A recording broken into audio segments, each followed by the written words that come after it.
two musical comics sit down. 1, 2, 1. 1, 2, 3, 2, 1. Okay. All right. This is the intro. Hello, everyone. Welcome to BEVZ with Sez. Obviously, I'm Sez. And this is the podcast where we just admit that everything is a shit show. So just fucking get used to it. Like, I'm over it. Anyway, today we've got Gabbi Bolt. Hi. Yes, we keep hearing a lot about you. There's a lot of hype happening. And I'm excited. It's all the money laundering. That's all what it is. Like, the hype is the cops. I was going to say. Yeah. But you have been like, when I was looking at your bio, I was like, all right, this is going to be a bit of a mouthful, brother. Like, okay, so musical comedian, doing stuff at the Chaser. Yep. A Rational Fear. Yep. Obviously, like, content creator too. Yeah. Yeah, but like, that's literally like just a minority of all the things. Like, I don't even, and then yeah, Adelaide Fringe, then Melbourne, and then Sydney, and just, Yeah. do you feel like you're in a K-hole? Yeah. Yeah, fuck. My brain. Also, cheers. Oh, yeah, of welcome, course. welcome. Thank Whoop. you. I'm drinking a juice. Yes. Just in case that wasn't clear by the tiny glass and my massive hand. She's not a cocktail girl. No, just a juice. Oh, look, not at this time of the morning. The show won't go ahead. No. If I have an alcoholic drink now, it's all over. Like, Welcome to Brunswick. yeah, It's a bit Brunny. different around here. Yeah. Up the lads. No. Yeah, no, my brain definitely feels like a cesspit. Like, I think I can Yeah. only focus on like 1 week at a time. So, yeah, when you list it all out like you just did, I was like, fuck, that is a lot. You really popped off. You really like... I really popped off, hey. Bro, 0 to 100, because I was listening to the last interview I had with you, and even the difference from where you were then to where you are now, I was like, brother, honestly, because in that interview you were saying like, yeah, a year ago I was in Bathurst, and now I'm in Sydney, and like hoping that these shows will work out, and now you're just like literally I was going to say upcycling venues. Like, you are getting bigger venues. Like, yeah, it's like it dude. worked out really well because I was really, really happy. What? It's juice. I'm not even right. Don't worry. We got you. Yeah, I was really happy to play at the Butterfly Club in Melbourne because I've just heard, like, all my life I've heard so many like stories. Like, it's kind of like the Rocky Horror. It's a bit of a Melbourne household venues. name. Yeah, like so many musical comics have gone through the Butterfly Club, and I just think it's really special that I get to do my show there. Yeah, I feel really good about it. Yeah, I just can't believe, like, I think that obviously, okay, so I saw you in Sydney performing live, and that was the, like, you know when you see someone, because obviously, like, I've seen your videos online, but it is a big thing when you can take online videos and then actually do like a freaking hour on stage.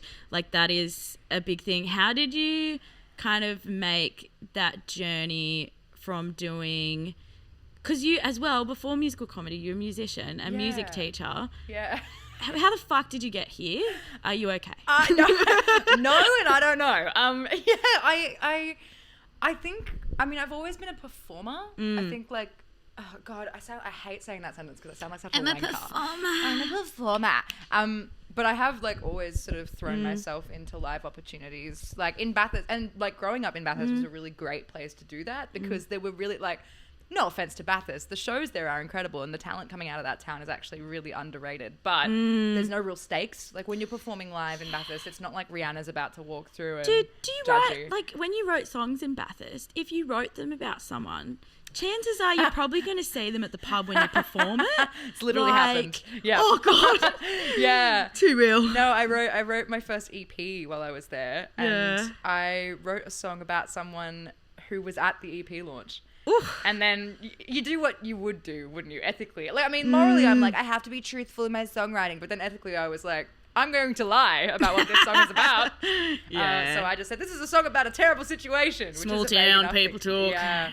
But you get less of that in the city, but you do get more opportunity to fail, I think. Like, I learnt so much about talking to strangers, talking to punters, drunk people. So like, true. when you really think about it, being a pub muso and being a comedian are basically the same thing. It's just one of them has music. So all I'm really doing now is catering my songs to like what would have been the banter in between my songs before. So it feels like, I mean, a lot of people are like, wow, she got out from behind the camera and she's on a stage. But if you saw me at like the Woolpack in Mudgee in like 2017, you'd probably be like, now that makes sense. Mate, I hate that shit. I hate when I see reviews about like when you're like, online they don't know what people. a stage is. Yeah, I'm like, dude, you know my name, not my story. Like, I've been doing fucking like warm-ups since I was 8 years old, dude. Like, calm down. Like, it's I think the thing that I find really funny about that TikTok to live massive comparison. She was only a TikToker. Yeah, she blew up on TikTok, but can she make an audience laugh? Real headline. That I got like a month ago. But the funny thing is the assumption that the majority of people who are creating things on TikTok weren't people whose performance industry was shut down for 2 years because of a global pandemic. Like, it's kind of like... Who would have thought? Yeah, like, well, we got that a lot with Ratatouille because it was like... Yeah. If you don't know what Ratatouille is, it's there's just... You should fucking know. Yeah, just there's this whole... You should know. There's this whole thing. Yeah, what happens when musicals can't be on stage? You make an online one. And so many people were just assuming that we were like kids in basements who suddenly knew how to compose music. But the reality was, like, a lot of the people involved with Ratatouille, I mean, aside from me, a lot of them had actually experience at, you know, universities doing composition or songwriters or performers themselves.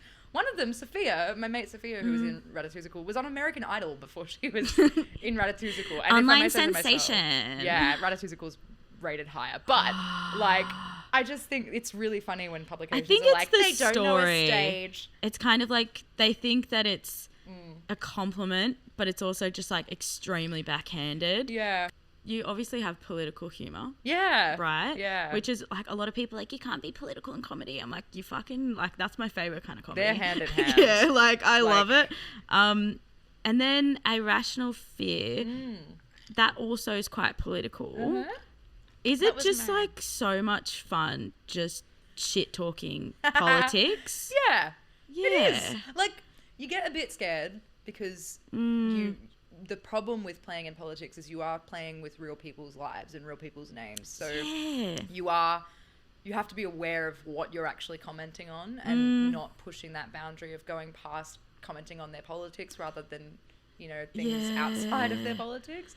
I try to focus far more on actual things that people have said. That's like, even with my TikTok politics stuff, I only ever made songs out of genuinely verbatim quotes from people in politics. You do. It writes itself. It's the ultimate defense, because if somebody goes, oh, well, you know, you're making this comment, you left-wing hack, blah, blah, blah. And I'm like, I didn't make this comment. The dude did. Like, this person made this comment. I just made it funny. Yeah. With like a little sing-song. Honestly, though, like, it is impressive how, like, the line of it all. I don't know. I was listening. I was doing some research. I was listening to A Rational Fear. Like, what is that? That's not for me. I dropped out of university 3 times. It's fine. I didn't even fucking go to uni.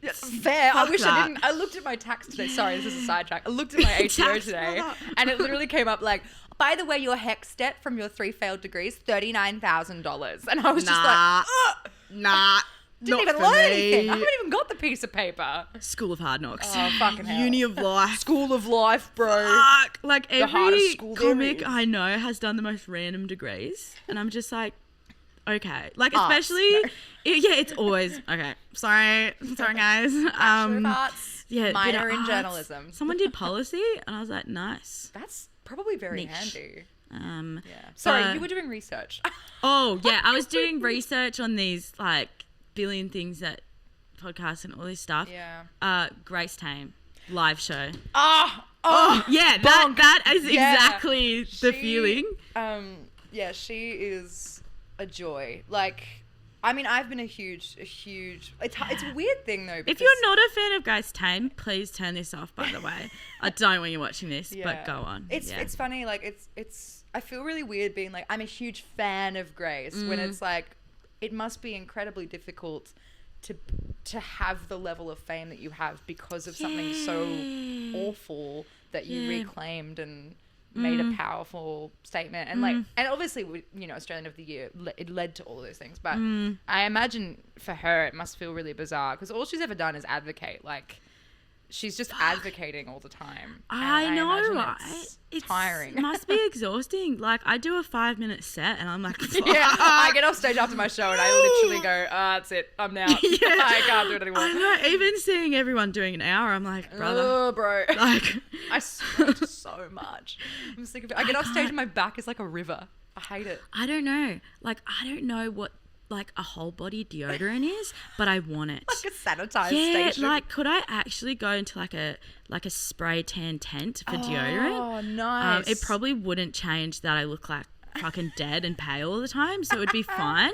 But shit. Anyway, sorry. I'm like, actually, let's make that. I'm pitching this to someone somewhere, a full body deodorant. Deodorant spray would be sick after a show. Anyway, sorry. Yeah, Grace. You're just like, yeah, Grace. So she did stand up. Yeah, and I gotta like.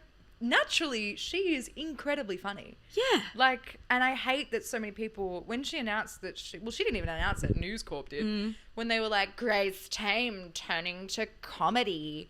It, like, first of all, it wasn't that at all, in the way that I don't run the podcast, Dan and Lewis on Irrational Fear always have political figures, important people in the country, like constantly coming on the show to do whatever. Like they can be just an interviewee or they'll be a panelist all the time. It's a bit of like a variety show vibe. Yeah. It's a politically based comedy panel show. Like that's what it is. I mean, last year in Melbourne, which was my first time in Melbourne, they brought me here to do Irrational Fear, that one-off show. Yeah. And that was with like the guest that time was Simon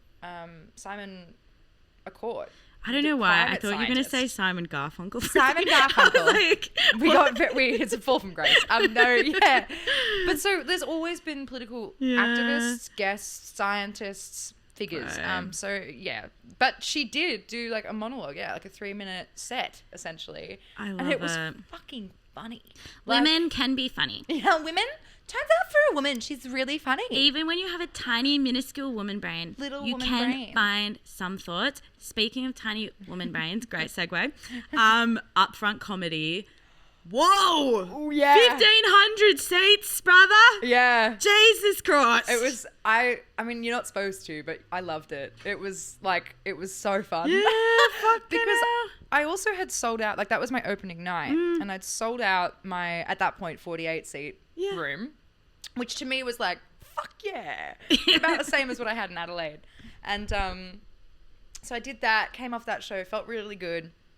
And then to be whisked away, my producer Laura just basically went, right, now we have to go up the street. And we've walked up the street to Town Hall, and I saw it in soundcheck, and even then I was like, this room is wicked. But to actually see it full of people, fuck.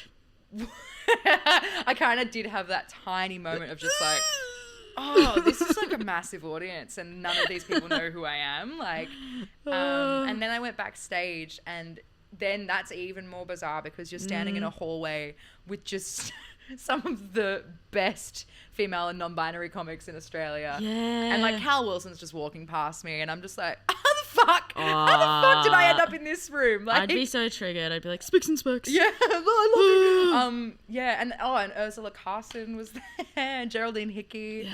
Like, it was up front. Yeah. It was up front. And it was so much fun. I got out there, I did my song. It went well, I think. I kind of blacked out for that one because it's one of those ones where you kind of just go, just get through it. Love a good blackout. Yeah. First shows, just in general.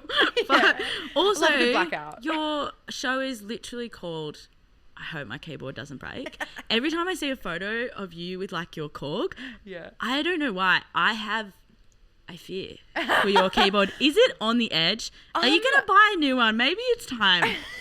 Well, actually, the keyboard itself is doing all right. Okay, thank God. I play a Korg it's just keyboard, me. by the way. Korg. If you're listening, Korg.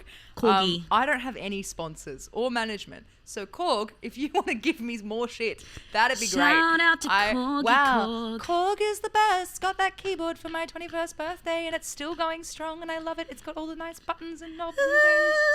It's great. Anyway, so it itself is fine. It's like really, really well made. Korg. And I've literally actually been playing it once. When I was a pub muso, I did play it on a crossbar stand, and the crossbar, it's so heavy that the crossbar stand actually broke and the whole thing fell to the floor.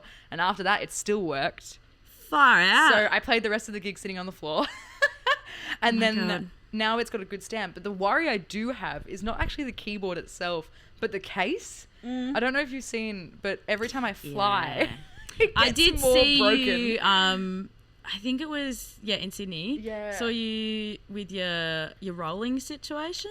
Yeah. Yeah, and I've had to get you know, like the Gorilla Glue brand, Yeah, they make yes. duct tape, and I didn't know this, and so I've had to basically the whole bottom end where there's like wood and felt, and then like the outer casing and the stitching, that's all just come apart. Like the only thing holding my keyboard in that case is about 4 meters of duct You're tape. a fucking tradie.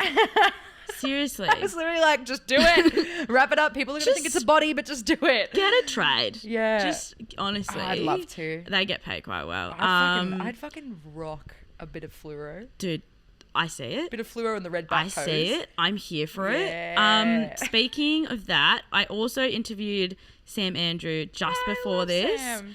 And we were chatting a little bit about your show. And God, I hope she liked it. what's the go with Matt Corby? What's the go there? What's the tea? Okay, so I can probably give this away. So there is a song in my show. Brother. There's a song in my show called Six String Wingman. And Ooh. it is basically a caricature. It's probably the closest I get in my show to sketch. Like it's almost a character. And it's basically an accumulation of the kinds of dudes that I met a lot doing covers in the pub scene. And most of them, I want to clarify, and if they're watching this, lovely. You're lovely people. Some of them, not so great. Because like there's just like so much to play with this whole, you're playing in a pizzeria, but in your head, you know, you're playing the Brisbane Entertainment Centre, you know, like, so I've At the bloody MCG. yeah, so I made this song all about like this delusion essentially, and he's wearing like a hat, and he's got a man bun, and he plays a stomp box and a fucking harmonica because of course he does. And God, I fucked so many guys like that. right, Yeah. it's a complete relatable character. Women love that song.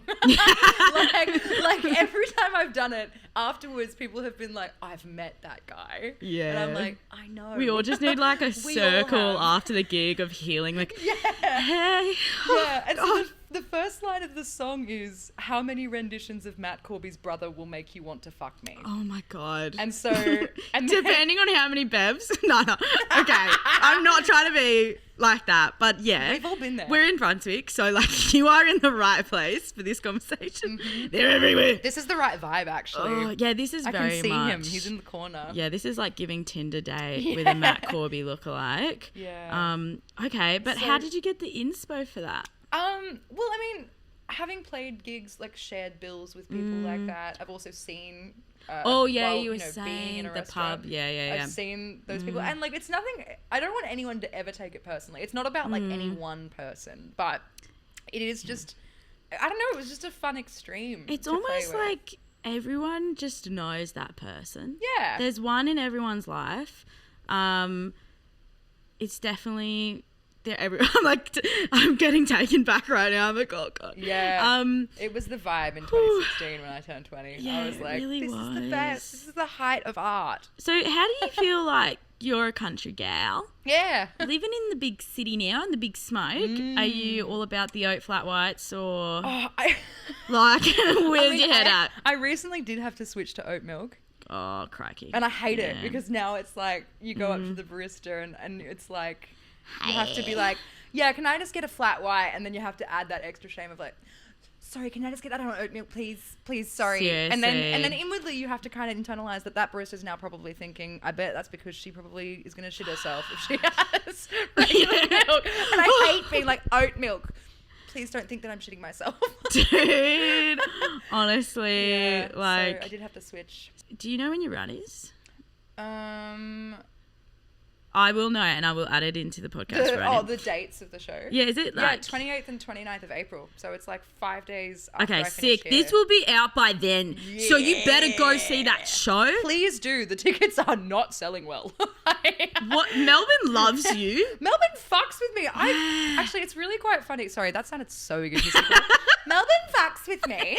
I only say that because I do not get recognised anywhere else. Like, not in Adelaide. I got recognised once in Adelaide. Yeah. On a scooter. That was really embarrassing. What do people say when they recognise you? Well, in Melbourne, they literally go, "Oh, it's Rat Girl." And I'm there for it. I love it. Like, Rat Girl. Like, yeah, my first day here after I flew in, I went for like a walk around town just to get some things, you know, like toiletries and whatever that I missed in the suitcase. And literally, as I'm walking around, I'm wearing a mask everywhere. And there were people who recognized me under a mask. Like, I'm in a hoodie, I have no makeup on, I got nothing going for me, really. And people were like, "You're that Rat Girl from TikTok, aren't you?" And I was like, "I am." There she is. Here she is. I just have a question for Melbourne, which is like, are you guys okay? Because clearly that lockdown made everyone watch Ratatouille. Melbourne is like 100% not okay. Yeah, thoughts on Melbourne? Because you're in the SID. When you come here, except for the recognition, are you feeling like, you know, is there a difference with Sydney and Melbourne? Obviously. Yeah. But like, you know. I mean, Melbourne around festival time, I've only been here twice now. This is my second time. But it's magical. Like, just, I mean, for me, just seeing people on the street. Everyone's like. People go out. People like to see each other. So much energy. Like, every comedian I talk to, they're like a mixture of stressed crackhead energy to like gratefulness and happiness. And it's a lot. It's a lot because I mean I'm a huge extrovert, and I would love nothing more than to just throw myself into doing all of that stuff. But sadly for me, because I haven't had COVID yet, and I'm not immune. I've had all my boosters though, all 65 of them. No, but I've had all my shots. But it sucks to have to like I feel like a dog who's seeing a tennis ball from outside the building, because I'm like, I want to go play. It is, but I can't, it is a bit rough, isn't it? Especially, I think everyone in Melbourne is just like so disassociated after the last couple of years. But speaking of disassociation, another great segue from me. So on this potty, we do kind of like accept that as Zillennials, everything is a bit of a shit show. Yeah. So it's a bit cooked. But like, you're doing all these things and you're in a pretty different industry to what a lot of people listening are in. Yeah. When you have free time, how do you like decompress from all of the energy of like that you put in? Because it's okay if you don't have an answer. No, like it's a great question. I don't actually get asked this very often. Yeah. I think the main thing for me, I used to decompress by just playing around, like playing on my keyboard. Bit of karaoke vibes? Yeah, kind of just mucking around with chords. No real structure to it, like just seeing if anything happens. But if I'm playing a lot, which is like, you know, at the moment I'm doing 14 shows in a row. So it's like, the last thing I want to do when I get home is play anything. So I get home, the first thing I'll ever do if I'm coming home from a gig is like, I have a shower and I just wash my face and I get all my makeup off. It's like you're washing the day off. Yeah, I have to do that, because if I get into bed with makeup on, that's it. I'm staying. Like, I cannot get out. I always, like, the next day I'm like, you're fucking dead to me, Sarah. You're fucking dead. Oh my God. I can't. And as well, we might not put this in if you don't want me to, but like, what's the most annoying misogynistic comment that you've gotten? Yeah, we love to see it. We love a bit of misogyny, but like, I just feel like it's actually, every time I talk to like comedians about like women and NB, LGBT, some of the comments that we get are like actually so fucked. So I would love to know what's a few that stand out. Well, I mean, I wrote a whole song about one that actually did happen. Yeah. Which is, there's a song I wrote called Love Song for an Incel. Oh, I love that. That's my fave. Yeah. That was the first, I actually think that might have been the first comedy song I actually wrote. And like in my comedy career. In the basement. Yeah. Well, the thing that people don't really realize about that is that is 100% true. Like, that story. Was in the fucking basement. I made a video, TikTok, about the sexiest subject there is known to man, which is the Murdoch Royal Commission petition. Hot. And and yeah, when K-Rudd retweeted that all of a sudden brought a whole new set of eyes to the video. And it got retweeted again by some, you know, letters and numbers username with an egg photo on Twitter. Far out. And it was literally like, WYB, which I found out from Urban Dictionary, thanks, means would you bang? And then he wrote 6.3 / 10. And then in the comments below, like, he was genuinely asking whatever fucking cesspit of mates he had what their ratings were. And I saw like 4s and 2s and a 7, which was nice. And then like more. And that's what just made me go, I can't believe that that's the takeaway. Like, I made a video being like, I really believe in this petition for journalistic ethics and making sure that our news is balanced and not all owned by the monopoly of one evil dude. Fuck you, Murdoch. How crazy. That would be so wild. And then for somebody to take from all of that to take away, oh, she's not very fuckable. It's just like, it just really drove home that that's this industry sometimes. Did I fucking ask? Yeah. Did I fucking ask if you wanted to fuck me? Sorry. No. Yeah. Sorry for existing. Yeah. And then that made the question of like, oh, okay, sure, I'll humor you. Yeah, fuck it. Let's see how this would even go down on any kind of hypothesis. And then I wrote the whole song, which is about this hypothetical date with this complete idiot. And thanks, because now I have a comedy career because of it. So yeah, cheers, dude. Misogyny fuels us with rage. Yeah. But yeah, I think the main ones that really get me are just, I often, well, not super often anymore, but like I did on TikTok get a lot of comments on my appearance, and I get it with Chaser. I don't really look at it. The good thing about Chaser is, you know, I don't have to really see a lot of the you're not interaction. like moderating it. Yeah. And I work with people who are incredibly thoughtful and know that it affects me, and they moderate it and get rid of it. But it does happen a lot that when you're in such a male-dominated group, which, you know, we're actively trying to change all the time, but when you're in a group that's perceived to be these 6 dudes who were on ABC 10 years ago, a lot of people, even who are fans of the brand, and that brand has hired me to make content for that brand, will still sometimes be like, oh, this would be a lot funnier without the woman in it. Fuck. And it's like, you realize that the very people that you like hired me, right? Like, you realize that it's like, they believe in me, so why not you? There's a reason why I'm here, mate. Yeah. You know? There's a reason why you're commenting on a Facebook video. Yeah. Like, because you're at home. Yeah. Okay, calm down. I could go off like an hour and being like, at the end of the day, what have you done? What's going on? Like, let me ask you this. What do you do successfully? I love like, that audio even so much. if you want to comment on like if someone's fuckable, like, would they fuck you? 100% no. And no one asked. 100% no. I get like comments like always about the bod. I hate it. Like, and I do think that, yeah, that's something we need to figure out. I'm like, what's the moral of that story? It's so hard because, like, I mean, the real moral, if you had an idealistic world that you could actually deal with it on any level, the moral would be fuck off those people and tell them to put them in their place and and constantly speak up about how you don't deserve to be treated like that. Yeah. But then the realistic version of myself is like, I'm going to ignore it, like, for my own. Because the problem that I have is it's just going to happen, I think, to me sometimes. And I just go, well, I have to learn not to care. And I think that's been a real lesson. Being a woman in comedy is kind of like a bit of that vibe. Yeah. Which I think is, it's good to be aware of it. But also one thing I find is like, just go to people's shows that don't like identify as a man sometimes. I don't know. I just think, I think there's room. Know? There's so much room for different kinds of acts. And I mean, we can sit here and be like, yeah, go see female acts as well. But I also think there's an extension to that, which is go and see female POC shows, go and see non-binary shows, LGBT. Go and see, LGBTQ shows. It's like Ruben K said, he was like, just see someone that's fucking different to you. Yeah. Like, it's pretty simple. Because you will walk away having learnt something new, like, and that's the most fun bit about comedy. Especially after the last few years, it's been so cooked. It's like, just get out and learn. Live a little, someone else. Learn and laugh. Yeah, God, aren't we just so fucking enlightened? Oh my God. I'm just so enlightened. Someone light a candle. Yeah. Someone put the incense on. Where's the incense? Anyone? Is Gwyneth Paltrow behind the bar? Goop. Goop. Yeah. Oh, shit. I'm like, put a stone up your vagina. Don't do that. Don't do that. Is that like a crystal?